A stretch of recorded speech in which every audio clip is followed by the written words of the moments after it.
Hello, everybody. Rick DiClemente with you with Astrology Unplugged. Good to have you with us on a night of such outrageous planets, which we're going to take a look at.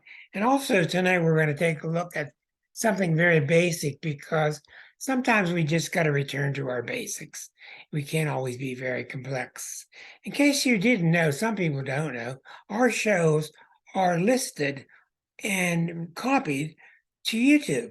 So even though you're watching this um, live copy of Zoom, it's copied every night to when I'm done to YouTube. So all you gotta do is go to YouTube, type my name, or type in Astrology Unplugged and the number of the show if you got it.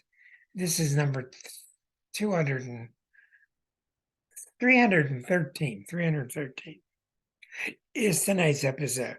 So you can find them by subject, by, for instance, Astrology Unplugged Eris, Astrology Unplugged Pluto, Astrology Unplugged Sun Signs, to narrow your search. Tonight I'm going to do talking about the sun signs, how it is when you have an Aries child, when you have a Taurus husband, when you have a Gemini father, very much like the early book that was very successful. Matter of fact, it's still the #1 selling book ever, which is Linda Goodman's book on sun signs. She did a marvelous job. She divided it up into sun sign spouse, sun sign child, sun sign boss, etc. And she was very clever how she wrote that. And she managed to slip in to all the different signs. They're very true archetypes that you see largely echoed in the book behind me. The Exquisite Zodiac. Only Exquisite Zodiac goes deeper than she did. But she did a very good job, and she has been #1 out there for many, many years. So we're going to talk about what are the things you take for granted that you have an Aries child. What are some tips? How you should talk to the Aries child.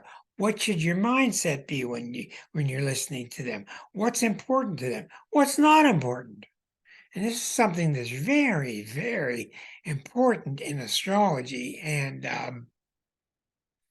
the more you learn about this, the better. Whether you're on a hotline, on telephones, and you see people's birthday and you want to know how to talk to a customer, knowing their sun sign really, really helps immensely. And all goes back to the basics. First of all, I wanted to take a moment to talk about the shattering news that's going on as we are threatened to lose our democracy down in the state of Tennessee. With what's going on there today and them voting 2 members of their own legislature out, voting them out. This is the planetary positions right now. And they're doing things that are unconstitutional by getting rid of 3 members of their Congress who were standing up with others with the rights to object about gun passage and gun regulations, etc. You'll notice I've been telling you all month now that we're going through a hellacious time because the moon has been traveling through here. It's not because the full moon, it's the moon is traveling through here. Why is that a big deal? Because it's opposing all these planets. That's why. So it's a bucket handle, bucket handle, bucket handle, bucket handle, bucket handle, bucket handle, bucket handle. That's why things have been crazy and moody if you've been following my texts on YouTube. And right now you see it's at 26. So it was exactly a few minutes ago opposite Eris, and the T-square is going to Pluto. So then we had the full moon, and we had the moon opposite Neptune. So now we just had the sun opposite the moon, and all this T-square activity is all being sent to Pluto. Pluto, Pluto, Pluto. Now you put the sun on the ascendant, this Pluto becomes on the top. So we're going through a worldwide Plutonian expression in the 10th house, which has got to do with the world order. And that's why you're seeing gerrymandering getting out of control in Tennessee, and state laws are starting to threaten our very democracy. So we're in really big trouble with this. And it's something that's coming to a head, and it's something that needs to, and hopefully more and more people will get involved with this. So we're going to go from the very serious, and this is why it's serious, to the very simple with the sun signs. And next month it'll be the same. Last month it was the same. While these planets are traveling together, then every time the moon comes through here, you're going to get the bucket pattern. So every 2 weeks out of every 4 weeks, 2 weeks out of every 4 weeks, the moon's going to travel through here, and all the expression is going to go through the moon. And that's why you get the crazy moodiness. And you'll notice here also, you won't believe it, but Mercury goes retrograde in 2 weeks. So much for the t-shirts. We're going to delay them for a while. Okay, now what I'm going to do tonight, I'm going to be talking about this diagram that I've used so often with the sun signs. We're going to be talking about how to speak with an Aries, how to speak with a Taurus, how to deal with a Gemini, etc., etc., etc. Now, you'll notice right away that the first sign of the zodiac is a cardinal fire sign. And these element combinations with the mode, when you combine the mode and the element together, cardinal fire, these 12 unique pairs is what makes the zodiac the way it is. It's what makes the signs so unique. So, we're going to talk about astrodrama. We're going to talk about basic stuff of how to talk to somebody, and also what to expect from them and what to not expect from them. So you'll find that as we go through the zodiac, you're going to find the same theme that was so heavily expressed in that book. Why are the 12 signs so different? You can't just say, oh, she's a Virgo and that's how Virgos are. Oh, she's a Scorpion, that's how Scorpios are.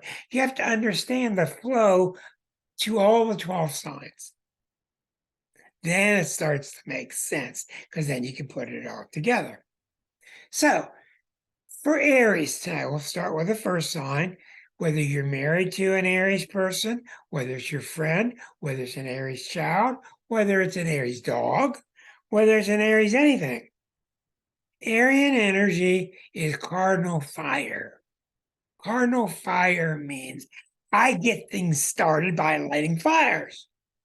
And it's a true story that firemen have more trouble with little Aries kids walking around starting fires than other signs. They just are attracted to starting fires, see what happens.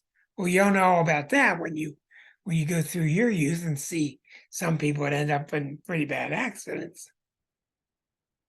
Moreover, more importantly, cardinal fire is because it's the first sign of the zodiac.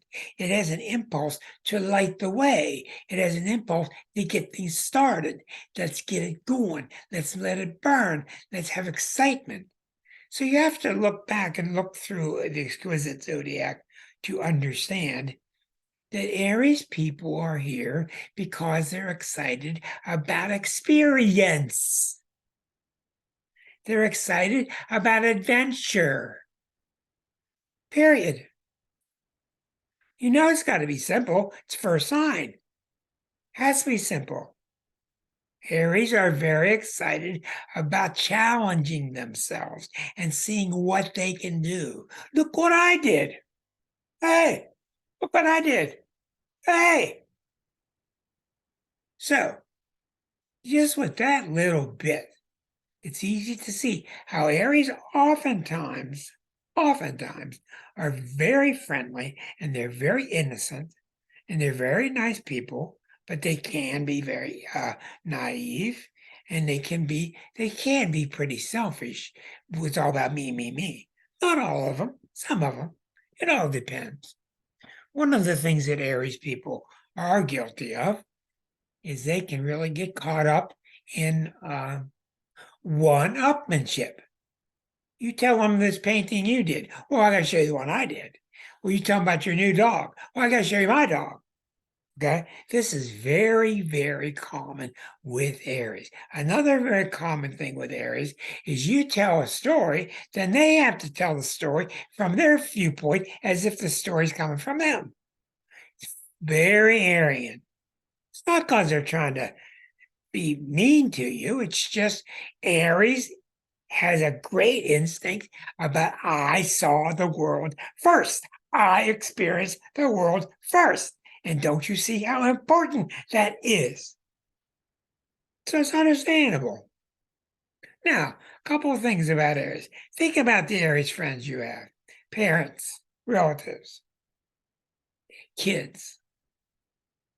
The number one thing Aries people want is they want you to get out of the way. Think about it. They want you to get out of the way. Not that you're obnoxious, not that you're rude, not that you can't hear. They just want to go from point A to point B. Then they want to tell everybody that they went from point A to point B. And they can't do it if you're in the way. It's very simple. So they'll tell you, hey, get out of the way. I remember when my son was graduating from college, and his last name, of course, starts with D. And this woman came up in front of me and said, What does your last name start with? I said, what's your sun sign? Are you an Aries? She said, yeah. I said, we're a D, so you step in front of us, honey. She really wanted to know. Let's just get you out of the way. It's not because they're rude. It can be. It's because they want to get on with things. They want to go do it. They want to go do stuff. They want to challenge themselves. They want to have fun. They want to have adventure. That's what Aries is about. Well, one of the things I'm going to do tonight, I'm going to accentuate. You see me do this anyway. I'm going to accentuate astrodrama because it's very important as you're learning astrology to get the body language down of these energies. They're not just sun signs, they're energies. And to get down the Aries energy and understand the Aries energy. And you see, the Aries energy is not like the Libra energy, is it? Not like the Libra energy. It's not like the spaced out Pisces energy, is it? It's not. Every energy is different. And the more you get this into your body, this will help you when you start to interpret. And that's what this class is all about, is learning to interpret. So Aries people are very instinctive. You do not caution these people and tell them to be cautious and before they jump. You just do not do that.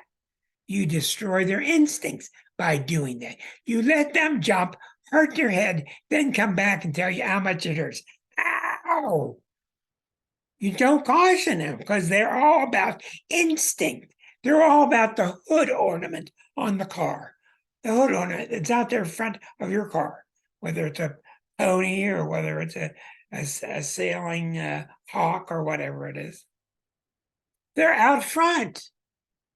They're the pioneers of the zodiac. Now, a couple of things about this that's very intriguing. You'll learn as time goes on.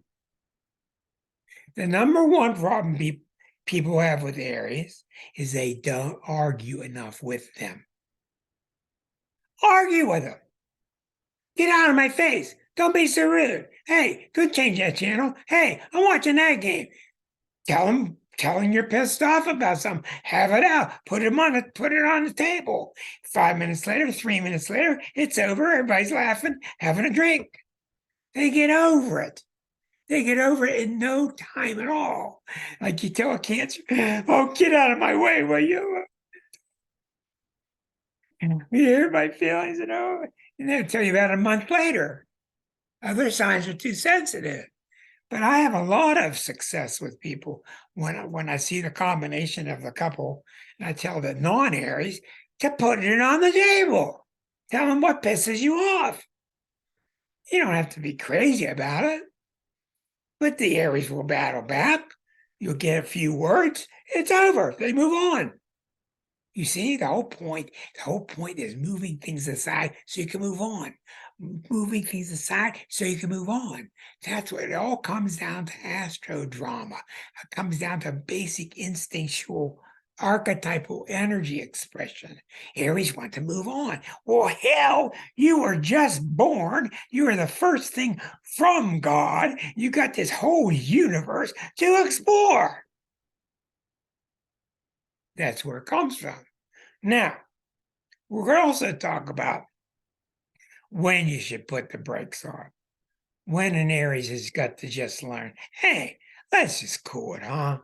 You know, the whole topic cannot be about me all the time. You could sense this Ariesness, this childlikeness when you watch David Letterman. He's got that childlike quality. Everything's fun to him, you know, and he would get very rude with people, you know, and he would just push you aside and keep moving. He would laugh at himself and keep moving. That's a very good example of Aries energy. Jack Nicholson, same thing. You know, you're making too much of a big deal out of it.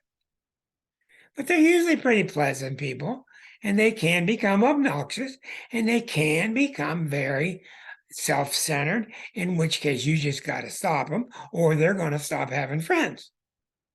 And that's why in the zodiac, that's why, let me get this right here. I got so many buttons here. That's why it's so important in the zodiac to understand what's opposite you. And the cardinal fireness of Aries is opposite the cardinal airness of Libra. And this half is about me, and this half is about us. This half is about, this sign is about me and my identity, while Libra is about us and our identity. And that's why when Aries has trouble, Aries has trouble, it needs to learn to pick up from its our side. When there's too much me, then you need more us. What are us doing? Well, how are we? So the opposite of Aries is Libra. Matter of fact, I wrote it in the book, and there's no doubt in my mind, Libra is the Aries of the second half of the zodiac. Without a doubt. They just think about the couple as a unique, special couple. All right. So every sign has its thing. All right. As we move on, you'll start to see how this works more and more. But every sign has a pitfall, and its answer is indicated in the nature of the sign opposite. Always. Okay, second sign, Taurus. Taurus is fixed earth. Well, what do you get when you get fixed earth? You get the picture of a brick, a log, something that won't move. You wouldn't believe how many clients I've had that come in my office and say, can I sit on the floor? Fine. Where you been? I've been out in the garden. What have you been doing? I've been out in the garden.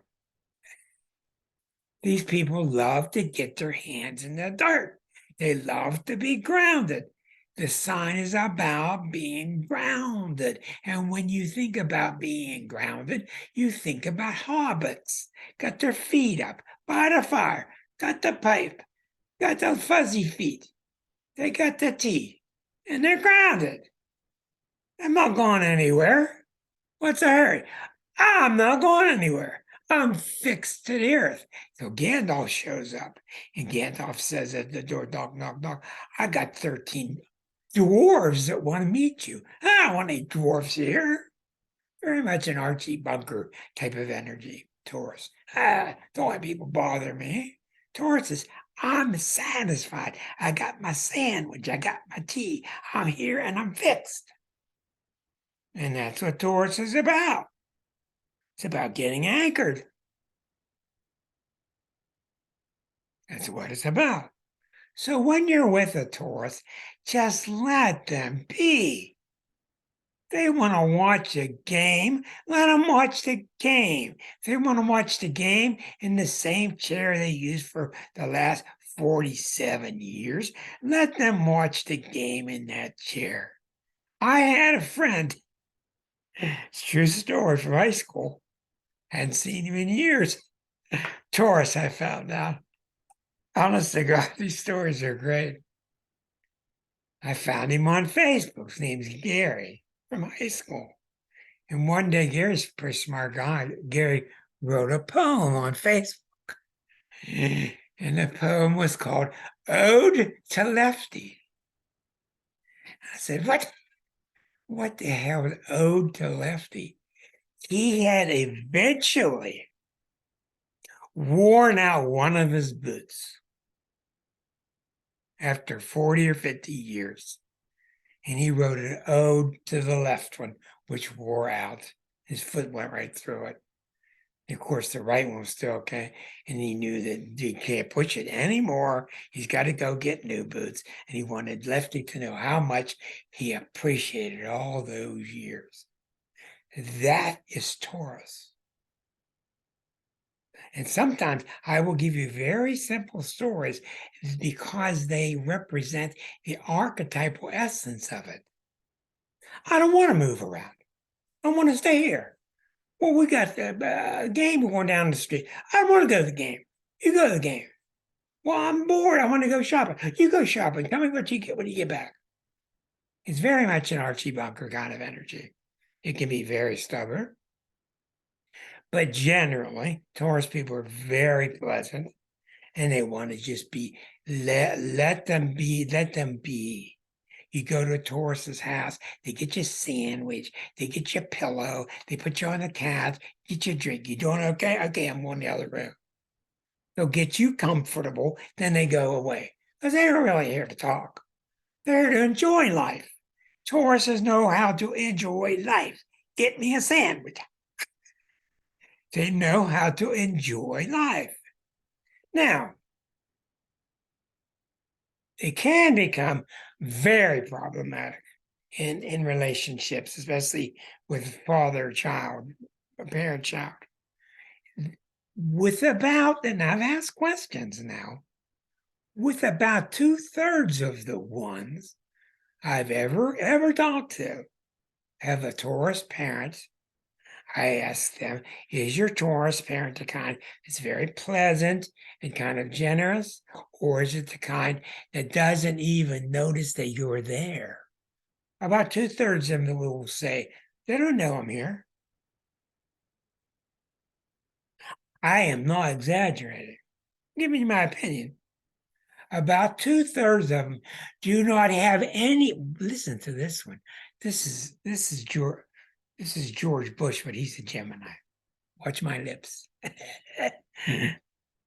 About 2/3 of the Taurus, especially the men, don't have any idea that you have your own thoughts.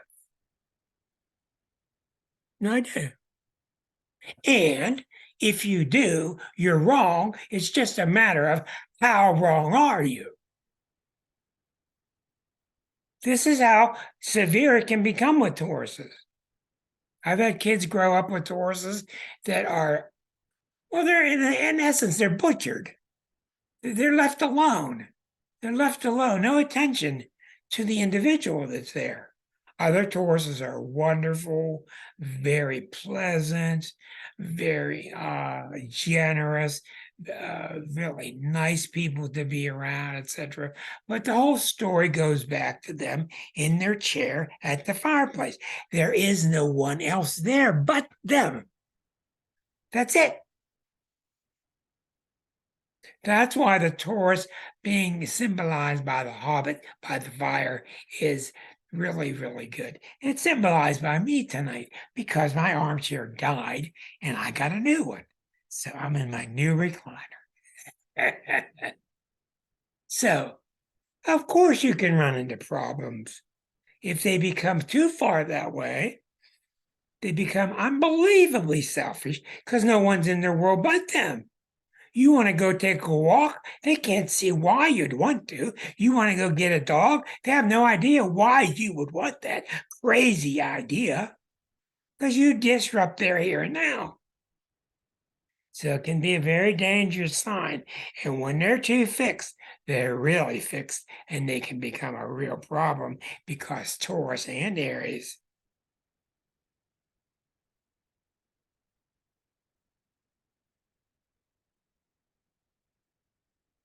can live in a very small world where there's no one else. There just isn't. Well, if you're sitting there and you know you're there and they don't know you're there, you got a problem. You got a problem. And they have a great way of sounding correct, sure of themselves. I did articles on how many political leaders like Hitler we had through the years that were Tauruses. They could say any old shit, but they just sound sure of themselves. And the gullible country like the United States has trouble with them because the United States being a cancer, we don't care if the leader's right or wrong. We just want one that sounds right. He's going to protect me. He ain't going to take any stuff from anybody else.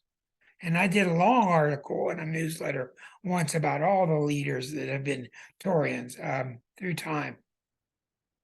Usually they're pretty good. They're pretty cool people. This depends a lot on their moon sign, their rising sign, the rest of the chart. But if you get one that has too many, it's unbelievable. I knew a guy, I wrote about that in the book. I knew a guy I met. He was a doctor. He had 6 planets in Taurus. I told you this. And he spent every weekend at this hotel in the area. It was like a park and a hotel. He spent every weekend at this hotel clipping their bushes. That's all he did. He needed that grounding. You guys keep writing me notes and I cannot respond to you. I'm sorry, so I will read them later. That's what he did. Didn't get paid for it. And Tauruses love their money. But they need to stay grounded. And why? Because the Aries has flown around so much that the Taurus impulse is to get us grounded now. Okay, that makes a lot of sense. But the Taurus can really get in trouble if they get too selfish, too self-centered, too much me. Just like you would hear, just like Archie Bunker. He was the perfect example of the negative side of Taurus, where he get in trouble and he just goes, oh, you just go stifle yourself. I want to hear your stuff. That was it. Closed off everything. Okay. Now I happen to enjoy Aries and Taurus. For the most part, I enjoy them very much because they do have an inner innocence. It's kind of childlike and they're kind of fun. They're very pleasant, unless they got a ridiculous amount in their chart. Okay. So now we flip and we get crazier as we change signs. It just gets crazier and crazier. And I've been telling Liza that we need to write an addendum to this book, which is why are the 12 signs just so unique? And we explained in the book how it happened.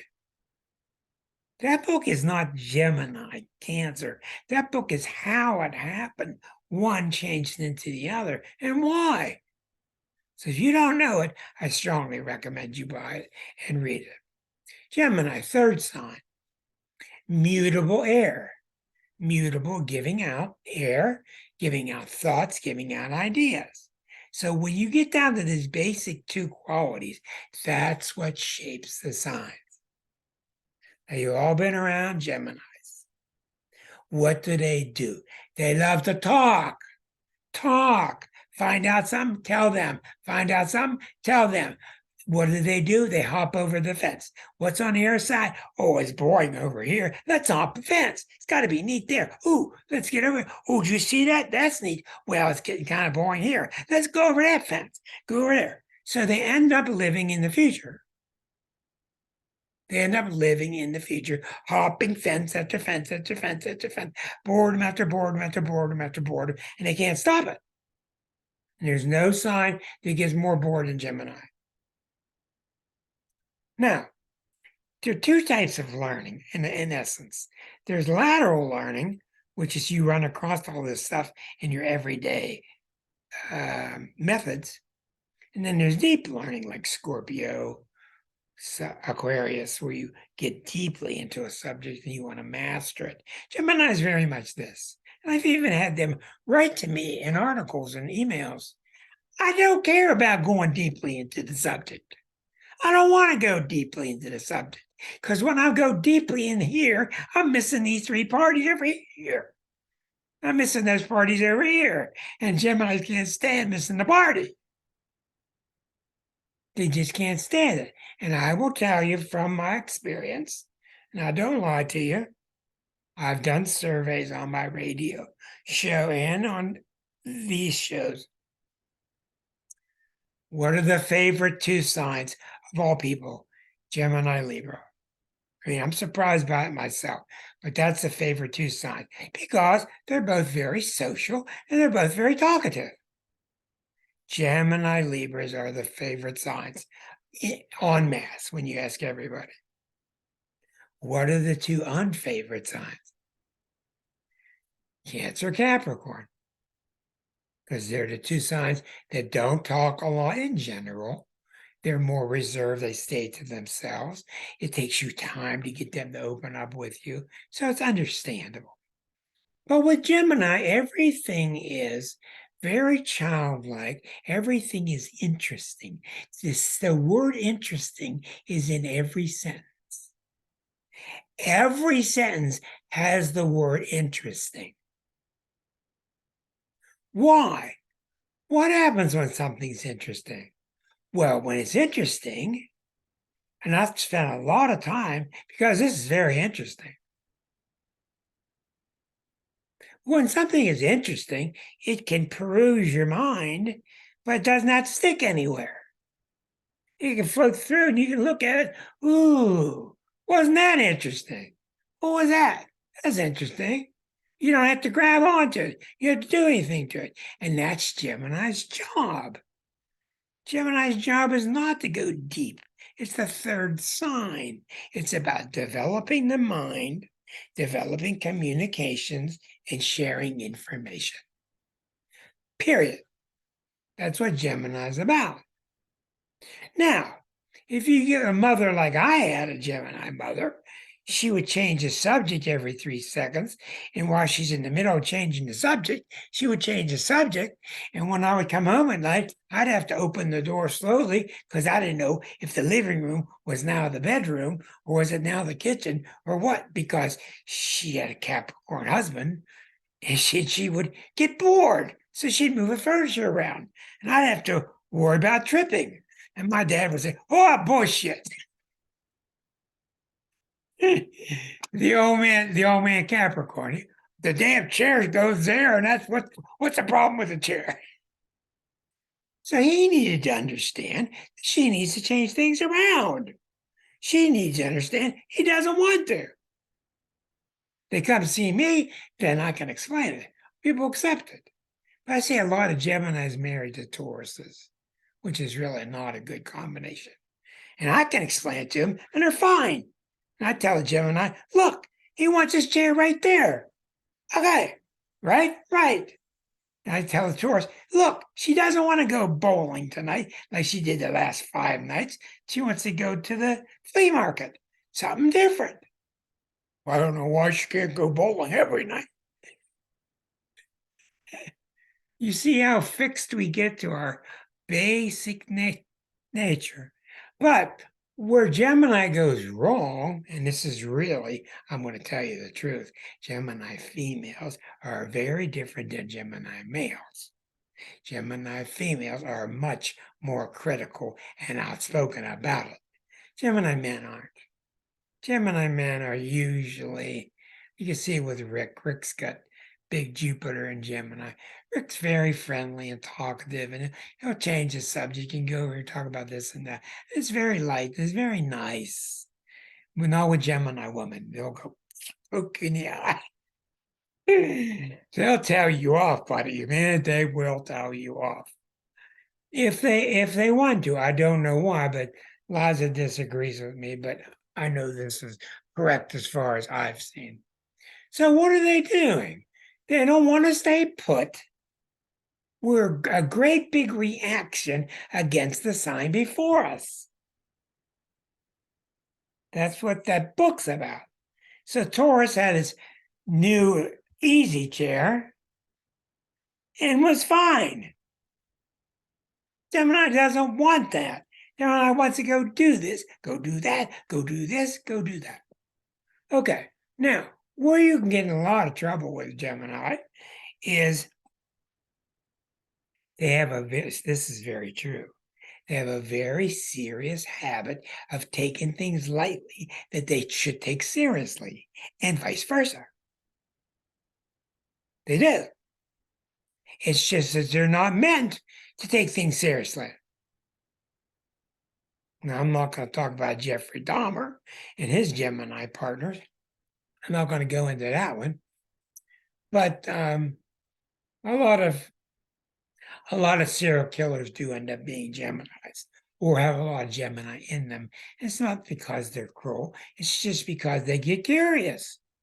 And their curiosity has nothing inside them to stop it.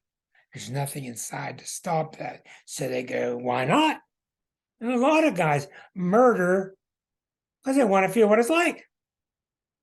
I follow lots of serial killers, and I know what they're up to because I've studied them a lot. So I'm not saying Geminis are serial killers, but it's a very common sign to be. Marjorie Taylor Greene is not. I don't think she's.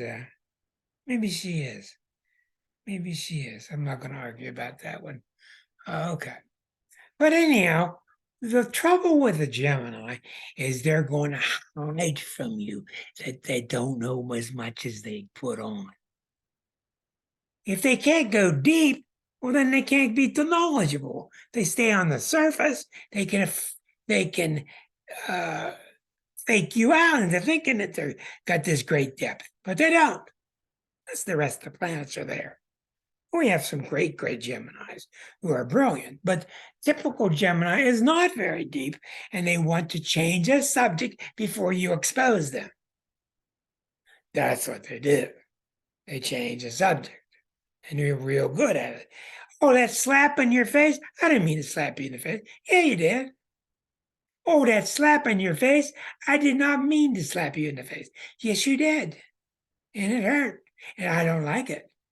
That's how you deal with a Gemini who gets bent out of whack, because they can be really good. Look at Trump. Look at Trump's ability as a Gemini to just change a subject into this and that, and blame you, blame that. But you see that Gemini active with him very much. Usually they're very nice people. They're playful. They're talkative. They're kid-like. They like to talk about all kind of stuff, but you're not going to get much seriousness from them unless the rest of the chart shows it. So they need the Sagittarius opposite them when they get in trouble, because Sag is a much deeper mentality. It's more about philosophy, deeper thinker. So Gemini don't want to get caught with their pants down. They don't want to get caught being shown that they don't have a lot of depth of knowledge, and they hide it. Everything they got, they use to hide it. They're just not made for it. Now, I've seen other Gemini sons. You're going to have to stop texting to my screen. Everybody, I'm getting bombarded by stuff, and I just can't respond to it. I am sorry. Okay. Now, so we get through the first three signs. We go to the fourth sign. Things are really changing now because we're back at Cardinal, but this time it's water. This is the first water sign of the zodiac. Okay? And this time we're in Cancer. We've never experienced water before, but we're cardinal once again. So we're a leader, but we're not leading by fire, we're leading by water. So how do you lead by water? Ann Landers, dear Abby, you lead by emotions. How are you feeling? How are you feeling? That's all that matters. How you feeling? Mom and Dad, how you feeling? How do we all feel? Christmas time, you all come together, the smell of all the muffins cooking in the kitchen, you smell, that's the Cancer feeling of togetherness. Very nice feeling because you've never huddled around water before. Water is nice, but water is really dangerous because you can drown. And once you know you can drown, your tendency is to hold on. This is where cancers get messed up. You start holding on. Well, what if you're holding on to somebody that doesn't want to be held on to for 6 years? What if the holding on goes on too long? So with cancers, it's a very, very complex sign, very deep and misunderstood. They want to be okay. Cancer is about being okay myself. Am I safe? Am I okay? Me. July 4th, United States. Am I okay? What do crabs do? What do crabs do? They crawl sideways and they get under the rock to hide under the rock to be safe. They're childlike. They're all very much like the archetype of Lady Diana with that little childlike female look. Lady Diana had that Cancer look, royale. So, what the Cancers have to learn through time, and I'm an expert on Cancer, I work a lot. I work a lot with Cancer and Virgo.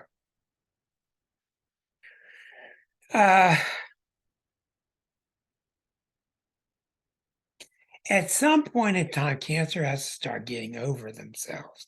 And Cancer has two fears that are really common. That doesn't mean they all have them, but it's very common. The fear of being abandoned, number one. The fear of being attacked. Whether you're being attacked or not, you think you're being attacked. But the fear of being abandoned is a huge one. And this is why they're so family oriented, because they find solace within the family. They can be very, very nice, very warm. Come on in the kitchen, I make you some soup, get you a cup of coffee. Come on in, they're very warm. You hear all about the family. They want you to talk about their background, their heritage, all that. But when they get outside that circle of that family, they get nervous because they start to sense the danger. Cat Stevens, ooh, baby, there's a wild world. And there's a lot of danger out there. He was a Cancer. You got to beware and be careful. Okay, what's opposite? Capricorn. Be careful in the world. Cancer, be careful with yourself. Careful in the world. Cancer, be careful with myself. So we're growing up. We're at the fourth sign, the sign of the mother. This is the first sign that has established ability to deal with water, which is not simple.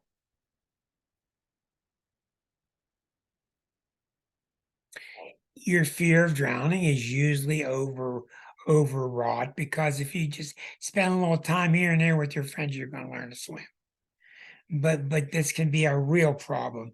I can't tell you how many Cancers I know that still live with their kids.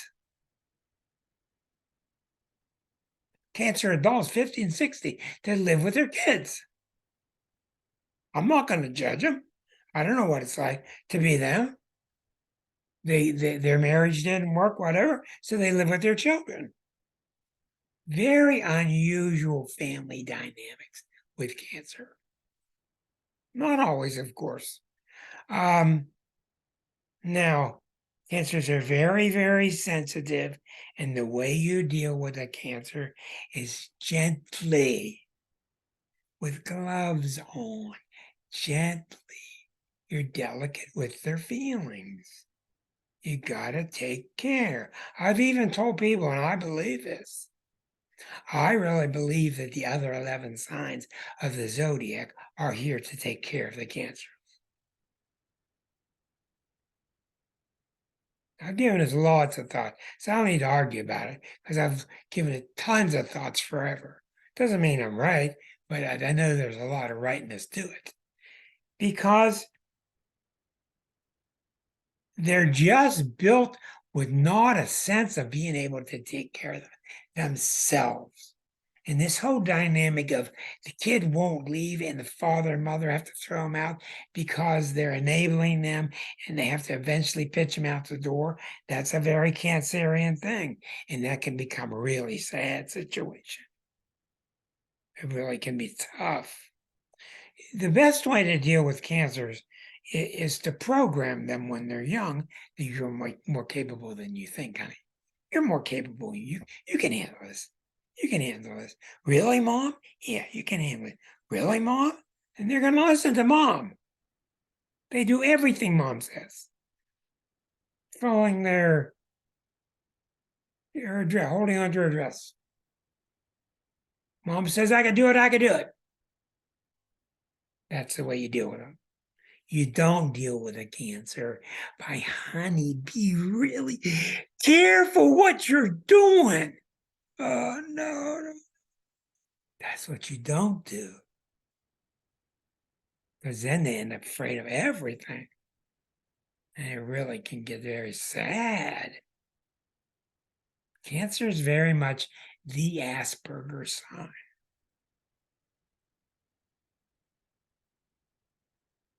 And just in terms of being overly sensitive. Okay. Now, the child is growing up through the stages. The fourth stage leads to the fifth, and the fifth stage comes along, and the fifth stage will not have this reputation of being so tender and being so lighthearted. They will not have it. So when the Leo comes out with one intention. I'm going to show you how tough I am. I am the teenager. I can drive this car. I can handle it. And right underneath the surface of a Cancer, a Leo, right underneath the surface, scratch 1 little inch underneath the surface of a Leo, and there's a Cancer. There's Cancer right there. They're hiding it from you. And they got to. And they should do it. They're not all that way, but a lot of them are, because they're here to grow out of that adolescence. They're here to grow out of that and get applause and get noticed and get the guys slapping them on the back saying, you did a good job with that car, buddy. And they start to grow in confidence as a teenager does. And that's what should happen. So when you're dealing with a Leo, you got to be careful now because a couple of things. Number one, in my opinion, the toughest trap of all 12 is the Leo trap. And that's a trap where they end up believing their own BS to the point where they know it ain't right, but they still believe it. Everybody knows it's wrong, but they still believe it. Okay, you see a lot of that with Trump. You saw some of that with Clinton too. Okay.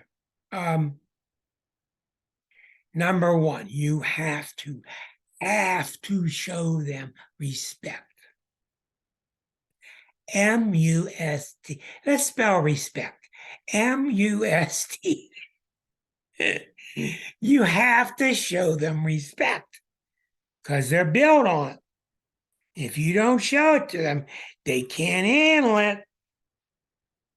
And don't be surprised if they put an X through your name on the invitation list.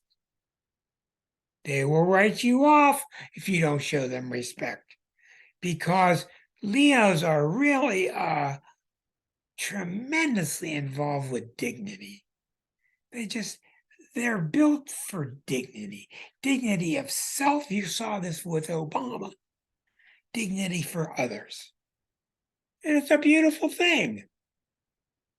They're dignified. Treat them with some dignity, will you? And Leos get real upset when they see you treat somebody without dignity, including themselves.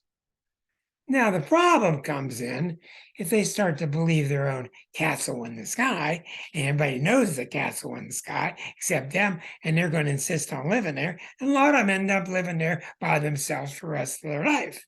And they just live there in their dream world. And boy, is that dangerous.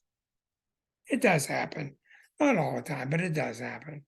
You see examples of Madonna here and there. Okay, so Leos are about testing themselves, showing that I'm not this very sensitive, afraid, scaredy cat cancer. I'm really able to roar and take over the jungle. I'm really able to roar and take over my domain. And all Leos have a domain. Whether it's the garage, whether it's the sidewalk with their broom, whether it's their woman, whether it's their candy store, they have a domain. And do not mess with Leo's domain because they're in charge of the domain. And what you do with Leos is you show a lot of respect for the domain. You show a lot of respect for their capabilities. You show them a lot of respect, period. What you don't do with them is go down the rabbit hole with them when it's obviously false and they want you to go down there and believe it anyway. You don't go down there with them.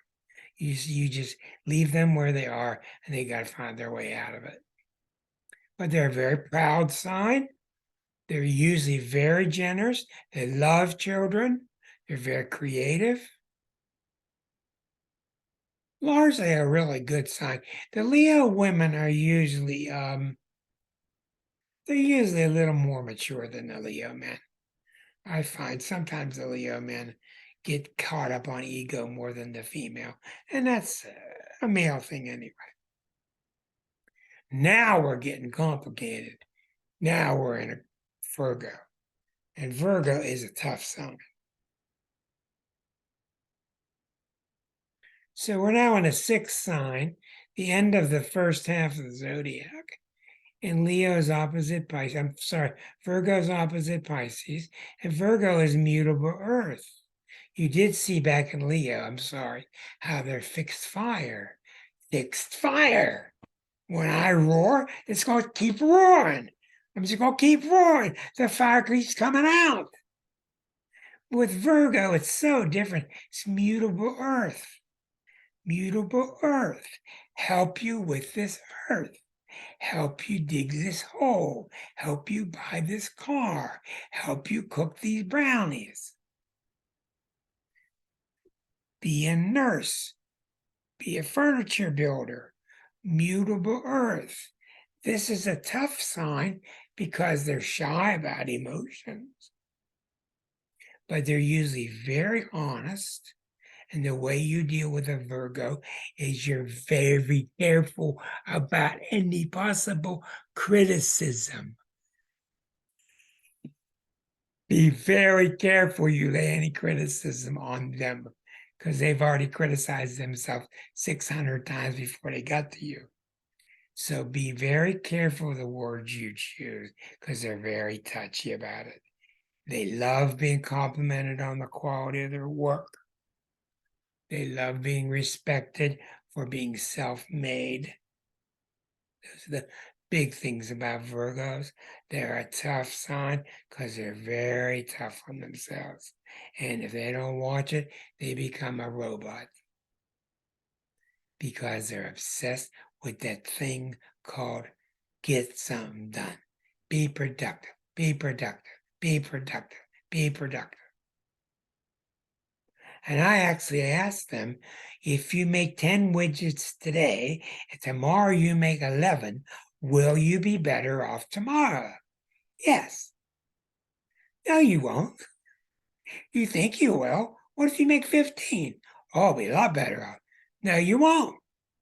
What about your growing hemorrhoids? What about your growing ulcers? Which they're very prone to. Stomach, intestinal issues because they can take things so seriously. So the problem with Virgos is they can't let things slide. That's a problem. That's a big problem. Cross the zodiac, Pisces. Let things slide. Hey, just let it slide. It's all right. Let it slide. Virgo's nice people, honest as the day is long. But if you don't watch the critical nature, you see, because here's where that comes from. Virgo is about fixing everything. Therefore, everything they get is broken and they got to fix it, including you as an employee. That don't fly too good.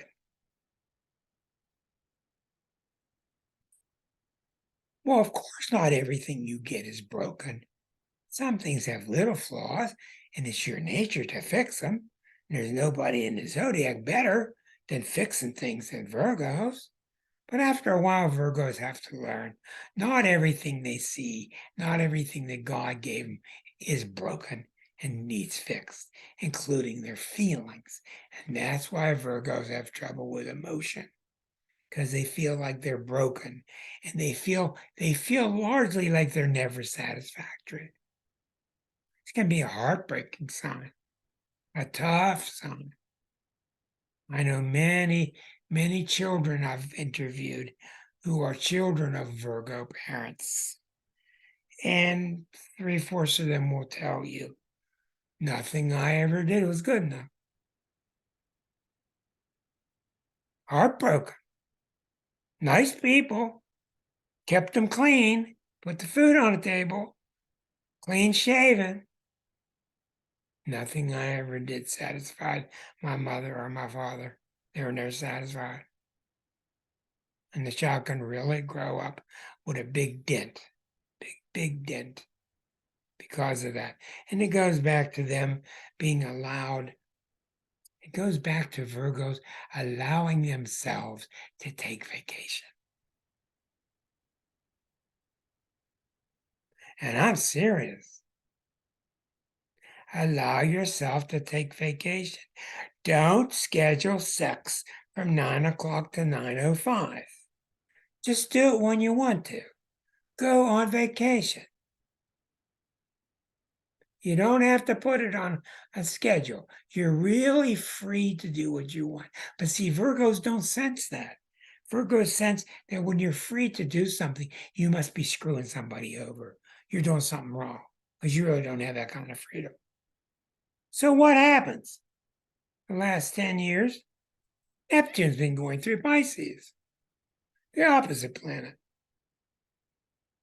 In the last 10, 12 years, as Neptune has gone through Pisces, it's been opposing all the Virgo planets. And a lot of Pisces have had a lot of good success. Loosening up, because Neptune is the Pisces planet. Neptune's caused them loosen up, take a break, have a drink, go on vacation. And I've seen a lot of Pisces just get better and better and better, especially the females. Most of my clients are Virgo females. You hardly ever see a Virgo male. Real men don't get an astrology reading. Damn it, just get on the horse and shut up. Get back on that damn horse. Quit bitching about it. Put a band-aid on it. Don't whine to me about it. Tough sign. It's a tough sign. Where does that come from? Mercury, mutable. Mutable air, I mean.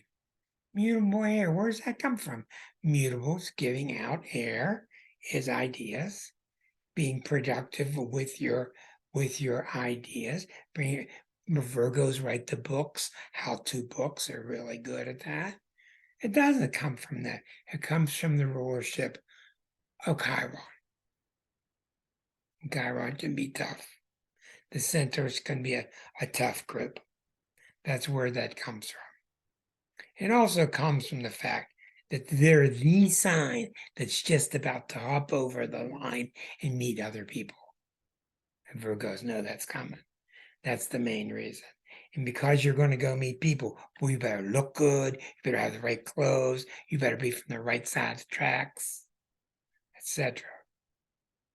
Moving into Libra, because I got to speed things up. When you're with Libra, they're very charming, very easy to talk to. They're very winnable in society. They really take their role in society seriously. They really have to be somebody in society. They don't get just a jive job.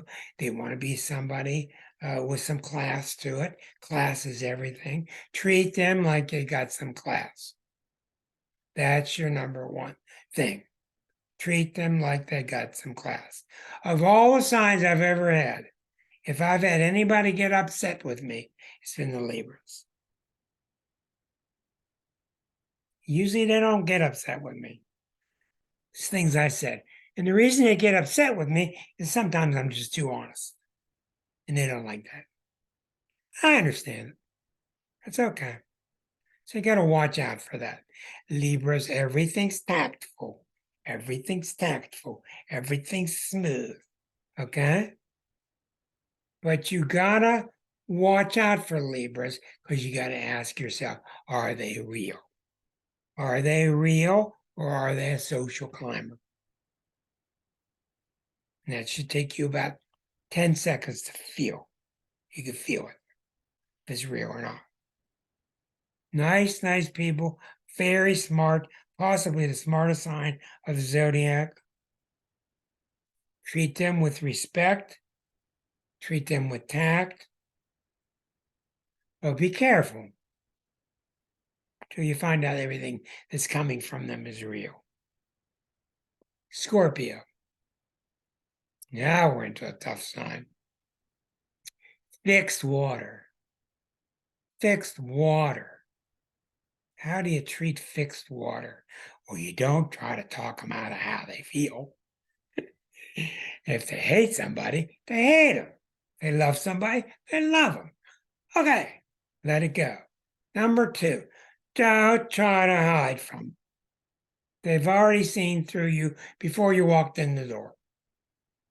They're going to know who you are at your soul level right away. Nothing you can do.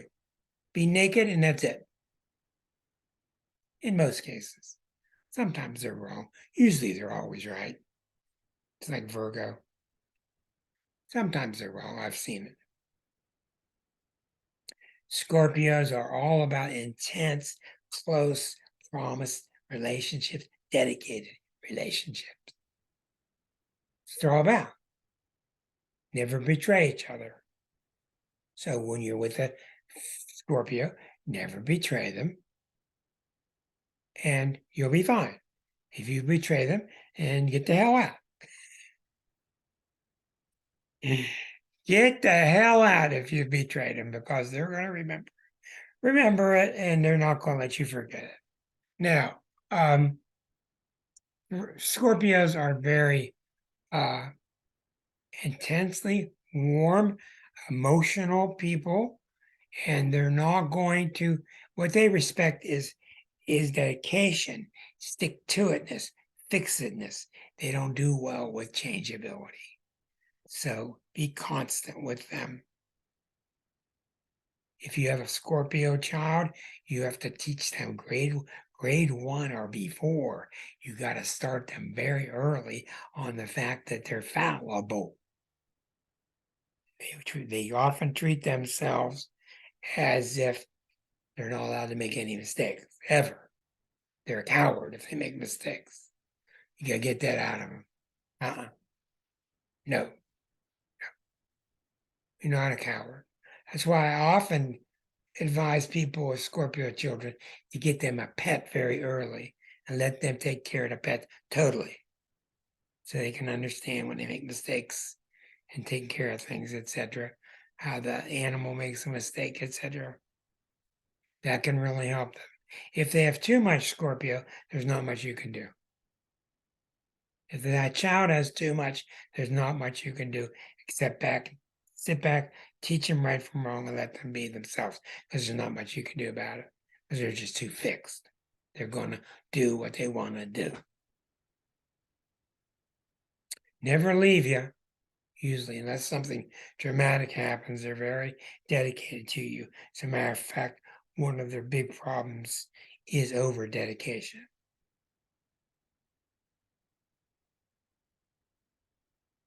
strong sign, very strong. We're really at the 8th sign now, where it's strong territory of the zodiac, where the self is getting much stronger. And we get to the 9th sign. And now, in the 9th sign, we are now in the quadrant, all covered in the book. This is now the quadrant of relationships, 7, 8, 9. And these two are really the two signs about relationships. This is about having a relationship, relating to others. This is about getting married, getting real dedicated, and becoming one. And Sagittarius, they've transcended one-on-one relationships. This is relationships with the world, with your school, overseas, other governments. You got my mind, my intellect, our intellect, my thinking, my thoughts, our philosophy. So that's why it's opposite Gemini. And in the sign of Sagittarius, it's getting ready for the world in this quadrant, and it's getting ready to become a Capricorn, which is a very big step. All the cardinal signs are a big deal. Those 4 signs.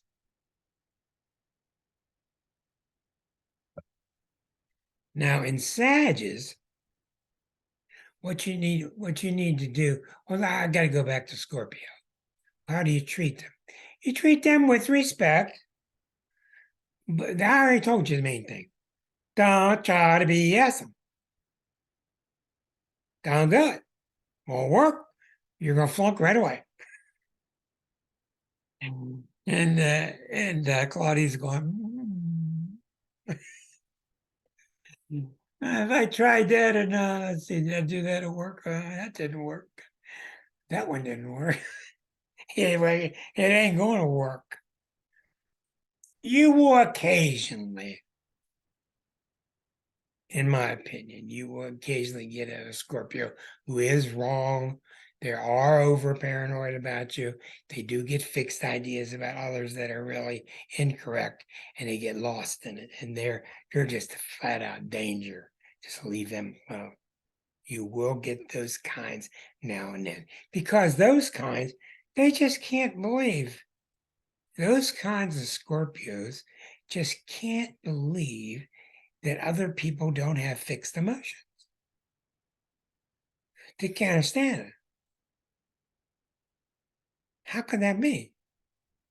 And they get with Gemini, and Gemini doesn't have fixed emotions, and they get into battles with them, and they realize, then they butcher the Geminis, but the Gemini can't hold a candle to them.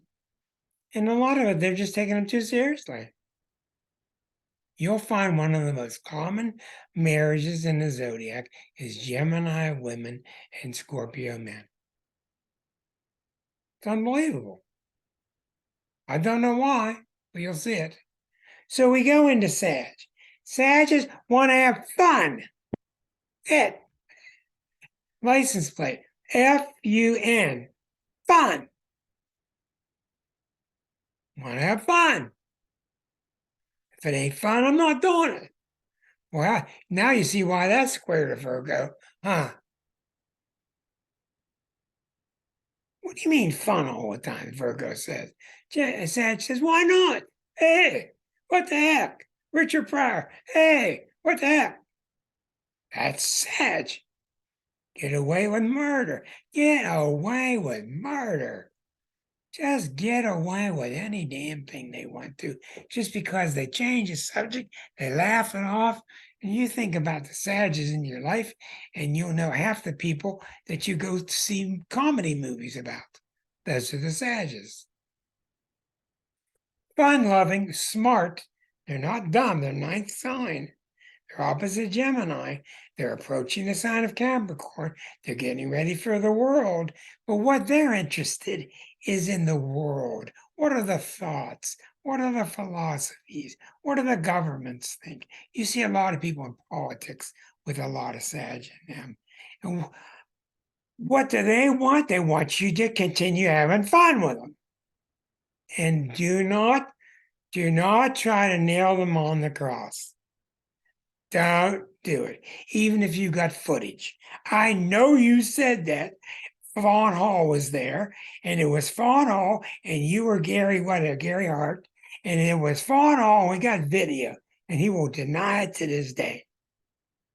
The Sages will deny everything to the nth degree, and you're just wrong, and they'll just leave the room. That's it.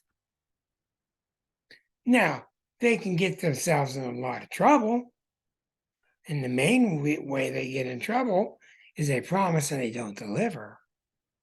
Because delivering is Capricorn. And Sagittarius don't deliver, they just promise. Because it's easy. Capricorns promise and deliver. It's hard.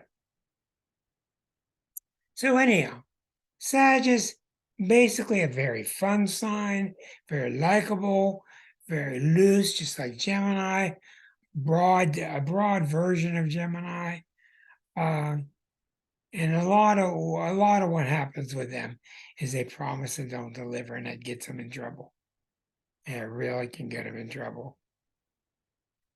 Now we got 3 more signs, and they're really big ones: Capricorn, Aquarius, Pisces, and they're the world and beyond.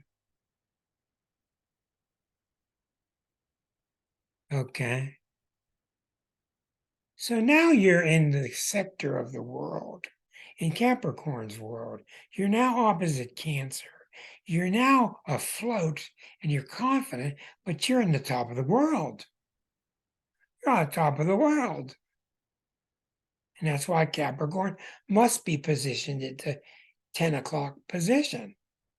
Other zodiacs, they put it here and there. They're incorrect. It's got to be at the top because Capricorn is symbolic of climbing to the top. Muhammad Ali, 10th sign. Not fixed. Cardinal, Earth. Get the Earth going again. I'm a manager. I'm going to get started on the Earth.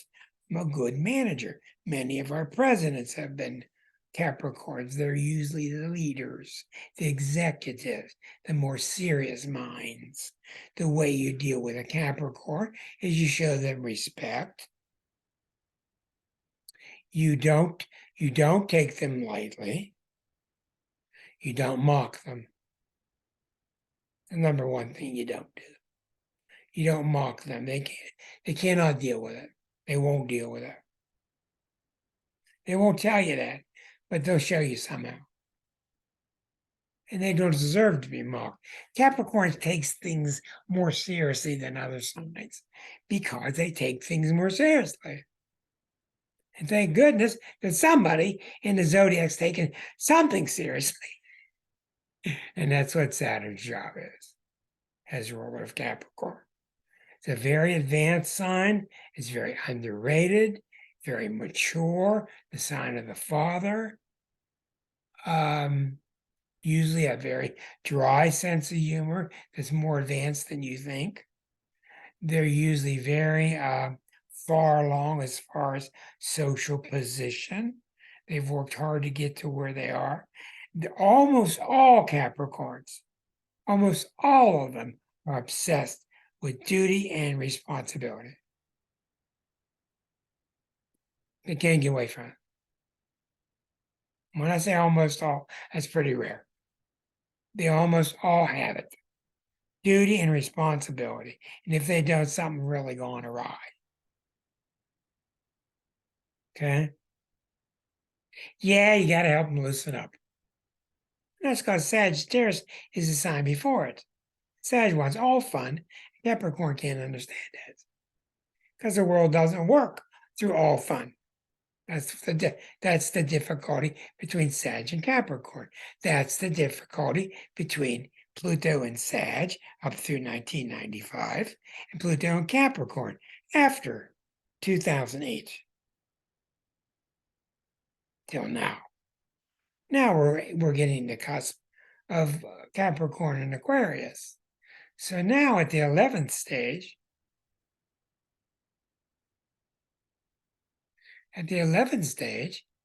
which is Aquarius, and it is opposite Leo, I create, I have fun.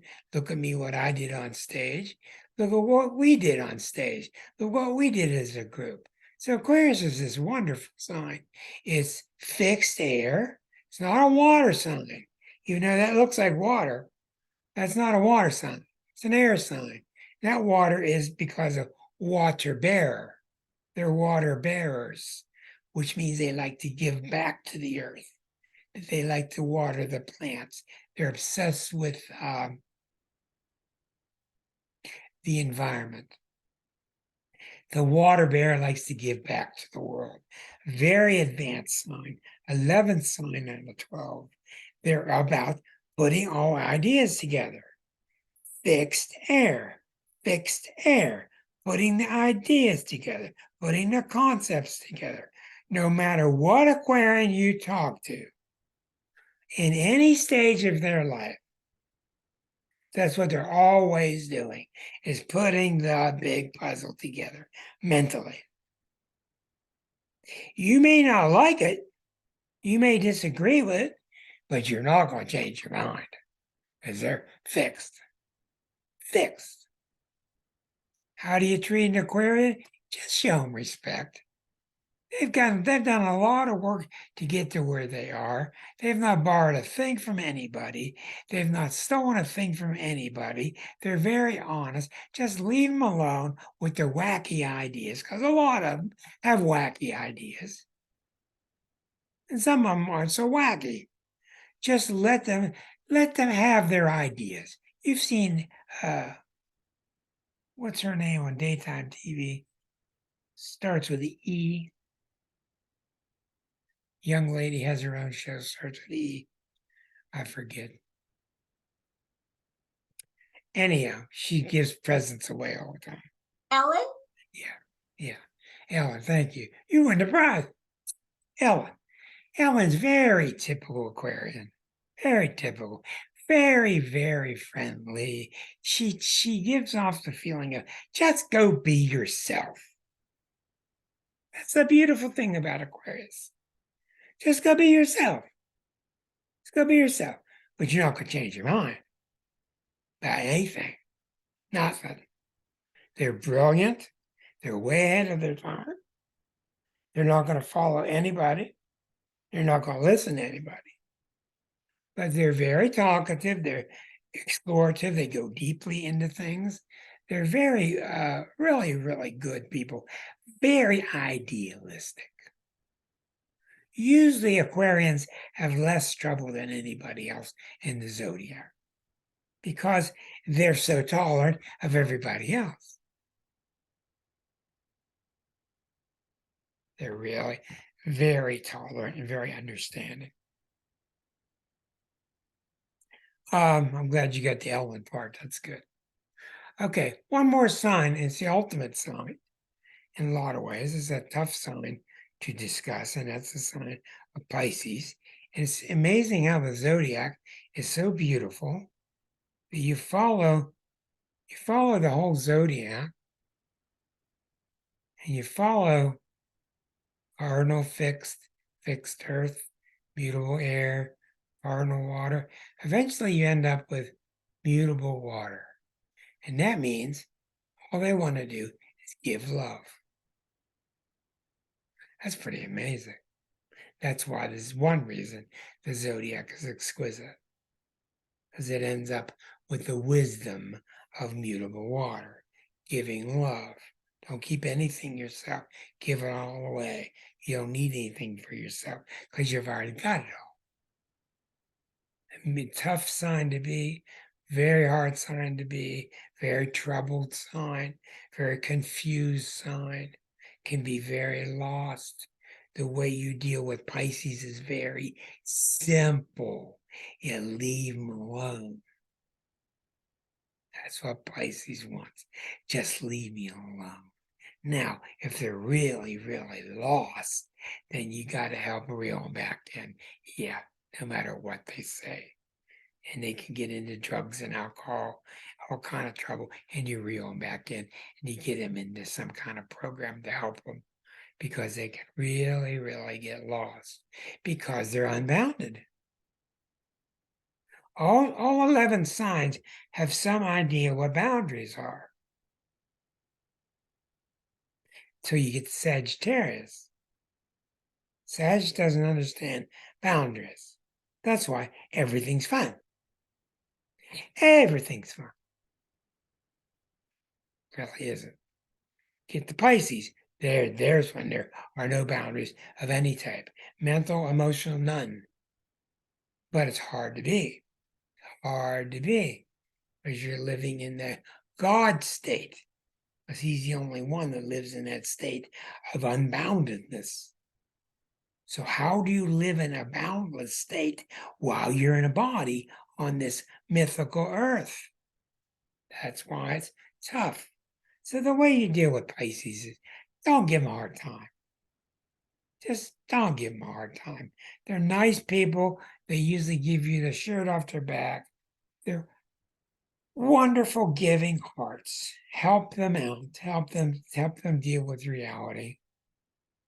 And one of the ways you help Pisces is similar to Leo, is check them when they start living in pie in the sky. Yeah, pie in the sky. No castle in the cloud. Come back here. Let's try to get you. But usually by that time it's too late. You got to really watch Pisces children because they're the ones that go into the closet with the comic book and the flashlight. They don't like confrontation and they'll just escape reality. You got to really keep an eye on them because they'll go off into imagination land. Imagination land can be very dangerous. They're not dangerous usually by itself, but the energy can be. Pisces energy in charts can be very, very dangerous. I've seen more problems you wouldn't believe how many problems I see with criminals with moon in Pisces. Probably the biggest trouble in the zodiac is moon in Pisces and moon in Capricorn. Just is. So the Pisces is difficult because the requirements are so high. They're not allowed to do anything for themselves. Everything they do has to be for others, or they don't feel right. Now, occasionally you'll see a wonderful one, like we've had Deneen on this show, a shaman, who you've seen are very advanced Pisces. But usually those Pisces have counterbalancing Virgo energy. Okay, so you done good. Claudia gets point for Ellen. And everybody did good. I know it's a mouthful. It's a lot of stuff. If you've read the book, a lot of these things were repeats from it. But when you're dealing with another sun sign, remember mainly what their dance is like, what they feel like, what's that astro drama. So if you're with an Aries and you got this kind of energy going on like this, then they don't want to go out in your yard and dig post holes. They want to go to the dance or something. They want to do something lively. And if you're with a Taurus, they probably don't want to go race cars. Just think about their energy and what it's like. And I'll tell you another thing, and I'm going to end on this factor.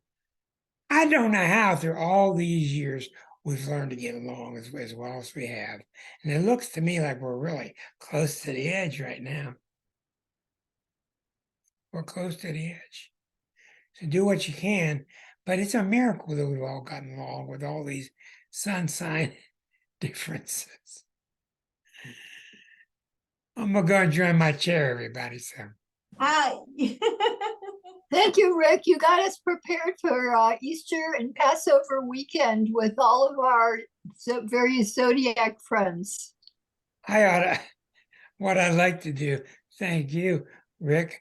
what I'd like to do some night is let me sit here and let you all do the talk about the 12 signs. We should. I'd have a blast. I would have a blast doing that. When I You was might get in trouble. You might get kicked off of YouTube, though. You got to be careful. But yeah, I know that. Well, they'll find us. But when I was on the radio, we had to send postcards back at that time. And I had everybody submit their postcard of their birthday. And I envisioned a show and I taped the show called 12 Signs of the Zodiac. It's called Astrology Roundtable. So I picked the most Taurus of the Tauruses and the Right. most Leonine of the Leos. And we all sat around the microphone, me and those 12 and my engineer, and we called each other by our sun sign. And we all went around the circle and we did things like Aries is a pain in the ass because Aries is wonderful because. We went all the way around the circle. And boy, was it it was interesting because it was largely true. Good night, everybody. Good night. Good night, Happy all. Easter. Happy holidays. Happy Easter. Holiday. See Many y'all next blessings. week. Okay. See y'all.